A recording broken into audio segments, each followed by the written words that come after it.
Good day to everyone out there. Hope everybody's having a wonderful, restful, peaceful weekend. Welcome to Throwing It Back with Sean Farrell. Welcome to another episode of Throwing It Back with Sean Farrell. God is great all the time. All the time, God is great. It is the weekend. Thank God. And we're going to jump right into it, okay? So, Charles Barkley said that he never really believed in a player. He never really saw a player that had the skills and didn't make it. I remember Ernie Johnson was asking this question on NBA Open Court. And he said, and the question was to everybody on the show, Chris Webber, Steve Smith, Steve Kerr, Shaq, Kenny Smith, Charles, and Ernie Johnson asked the question to all of them, and Charles went first. And he said, have you ever seen a good player who was supposed to make it, but didn't make it? Okay. And Charles went first, and he said, he doesn't believe in that. He doesn't believe in that. Charles said, what's difficult for him and all of the other guys is that there are several guys who, because of drugs, alcohol, attitude, didn't make it, okay? And he went on to say, boy, when that guy grows up, he matures, he works on his game, he's going to be a surefire superstar, but they never grow up. So you may remember there was a guy that Charles Barkley played with. He went by the name of Richard Dumas. I don't know if y'all remember him, but Richard Dumas played for a few seasons in the NBA. Now, he was originally drafted in 1991 by the Phoenix Suns, but failed a drug test. And the NBA kicked him out for a year. And so some members of the Phoenix Suns were lobbying for him to see the court in 1993. He did. He played in 49 games that year, averaged about 15 points a game.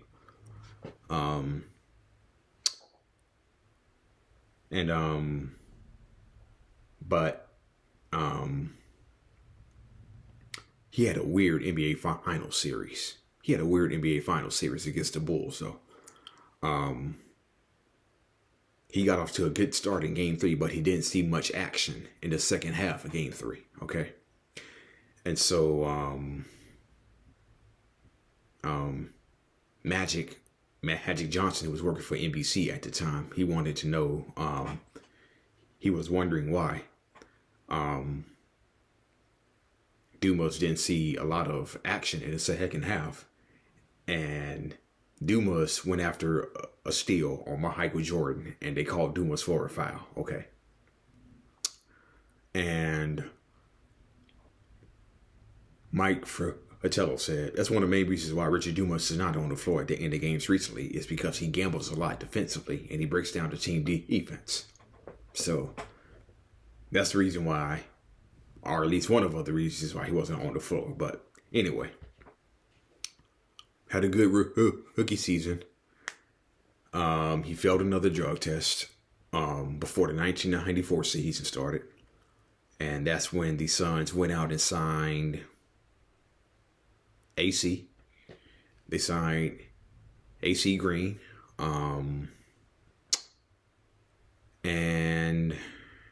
signed a few other people.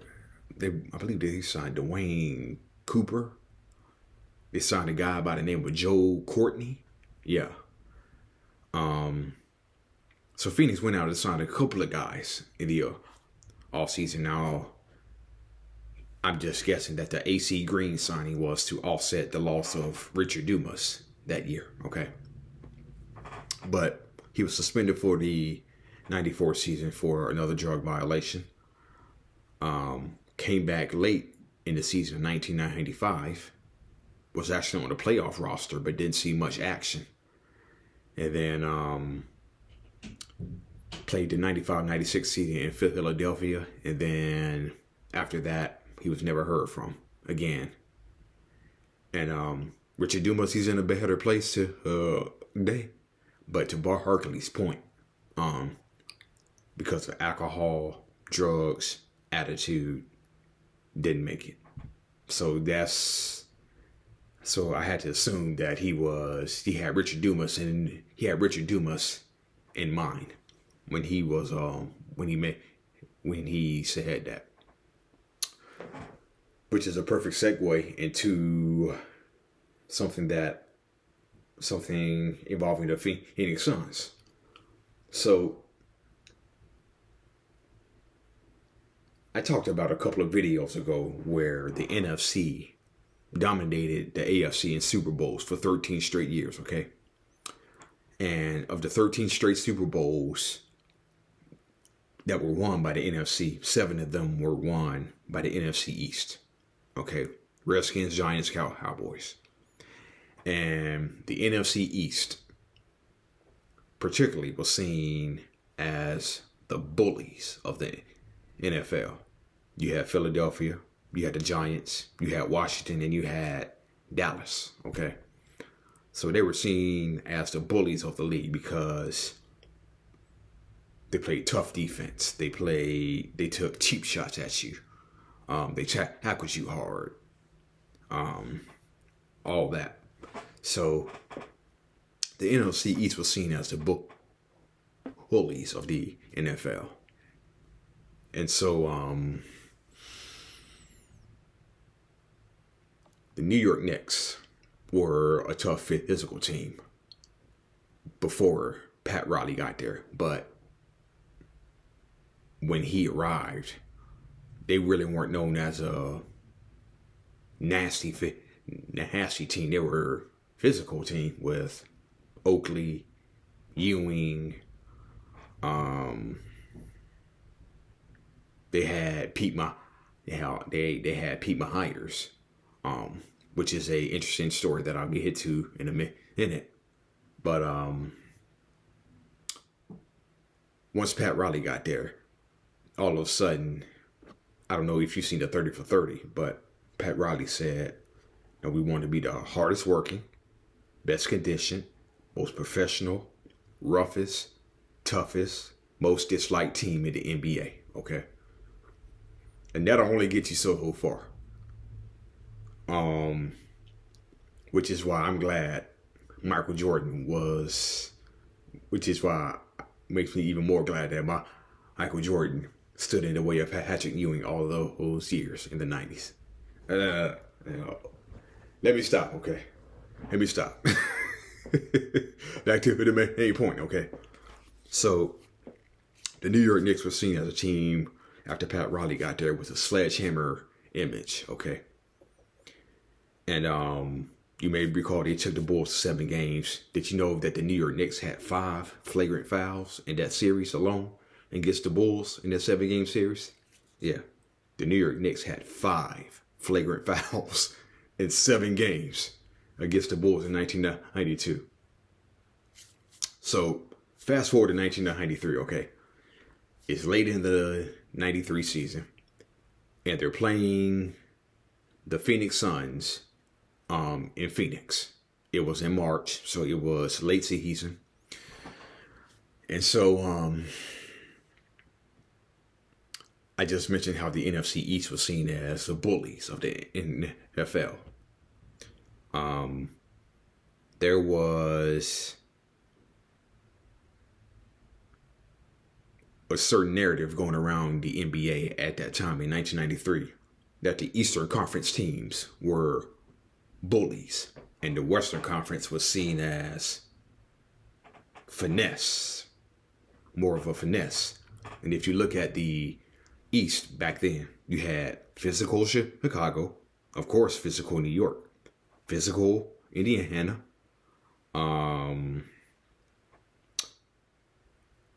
New Jersey was a physical team. Atlanta was more of a finesse team. The Cleveland Cavaliers, they had size. They were physical. I did mention the Indiana Pacers. So, and the other handful of teams in the East. So, they were seen as the more physical team, okay? And there was a narrative written in the paper before the game that the Phoenix Suns heard that the NFC East,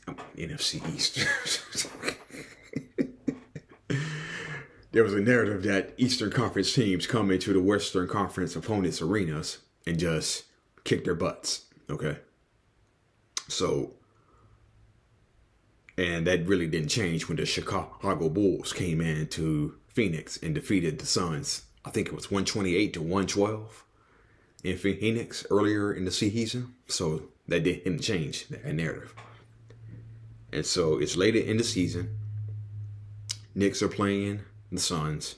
And it was a really intense first half, okay? Just a really physical, intense first half.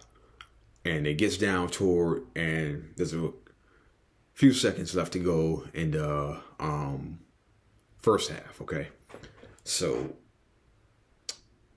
somebody from Phoenix took a shot. Marley rebounded, laid it back up and in, okay?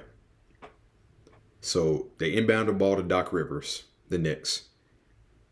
KJ gets in his face, forces a turnover. And KJ got in his face, Doc Rivers' face, and kind of gloated about how the words were exchanged.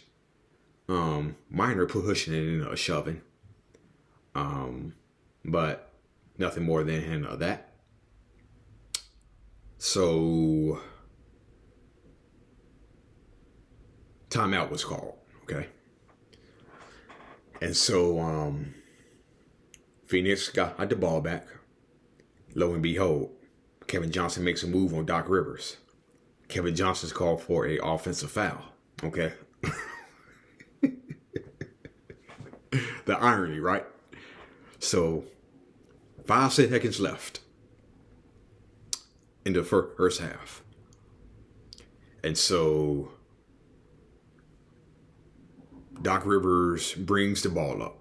He brings the ball up. He lays the ball off to John Starks, okay? So as he lays the ball off to John Starks, he gets picked by Kevin Johnson. Starks takes the 3, no good, end of the half. Except, I just mentioned, Doc Rivers got picked by Kevin Johnson. Doc Rivers took a swing at him, and that's when all hell broke loose. And that's so referred to as the 93 brawl in Phoenix. The 93 brawl in Phoenix. Okay. So, all hell broke loose. Rivers ran after KJ. Barkley ran up behind Rivers, held him back. Certain players were jawing, yapping, pushing, back and forth, or whatnot. There was a big crowd of players, no cameras, television cameras all out on the court, filming it or whatnot. So, they didn't catch it on a camera, but the commentators, the broadcasters, and the players saw it. The fans saw it. While everybody was arguing, yelling, pushing, and shoving, Greg Anthony was back on the other side of the court. And Greg Anthony came up, sucker punched Kevin Johnson. And then the floodgates just opened. The floodgates just opened. Greg Anthony sucker punched Kevin Johnson. Kevin Johnson and Greg Anthony start fighting. Here comes Ewing. Here comes Mason. Here comes Cedric Ceballos, and here comes Pat Riley. Let me just say this. Pat Riley is not afraid. As much as I hated the New York Knicks, Pat Riley will get in there and fight, okay? I would encourage y'all to watch the 93 Brawl in Phoenix, okay? You can find it on YouTube. Look at the 93 Brawl in Phoenix. Pat Riley is right in there fighting, okay? A head coach is fighting. The head coach is in the middle of it, okay? Pat Riley is actually in the middle of Ewing, Sabalos, Mason, Anthony, KJ, and Pat Riley's getting in there fighting. Pat Riley actually got his pants ripped too. Pat Riley got his pants ripped as well. So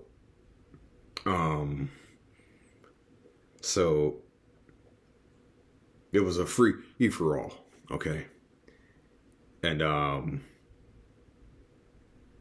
it was halftime, so the referees had plenty of time to sort this out over halftime. And so I believe Greg Anthony was suspended for the rest of the season. Greg Anthony was suspended for the rest of the season, but it wasn't a long suspension because it was so late into the season. So, there were fines, suspensions handed out. Both teams were shorthanded coming out of halftime. And I think the Phoenix Suns went on to win. Yeah, the Phoenix Suns went on to win big. They won the game big. But I don't remember the exact score, but the Phoenix Suns won pretty much going away in the second half. So, also I said, I have an interesting story about Pete Myers. Marv Albert of MSG Network, NBC Sports, recently retired Marv Albert. He just retired from broadcasting.